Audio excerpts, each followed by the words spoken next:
प्राणाची पैसकी पुष्यात्मयासी ईश्वर ध्यानाची वृत्ती गेली. कारण प्राणरूपी सखीला आत्मरूपी सखी विचारते.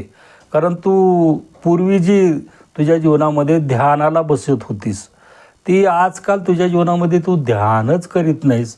काय झाले तुझ्या जीवनामध्ये हे मला काही कळतच नाही. मी तुझी खरी मैत्रीण आहे, माझ्यापासूनही तू गुपित लपवून ठेवीत आहेस. त्याचं काय कारण आहे ती मला सांग, अशी बुद्धिरूपी सखी आत्मरूपी सखीला विचारते.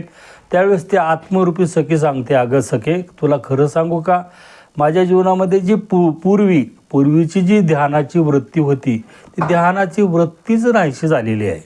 कारण मी माझ्या जीवनामध्ये त्या आत्मस्वरूपामध्ये आणि त्या माझ्या कारण भगवंत स्वरूपामध्ये मी एक रूप झालेलं आहे, लीन झालेले आहे. त्याच्यामुळे माझ्या जीवनामध्ये ध्यानाची वृत्ती राहिली नाही.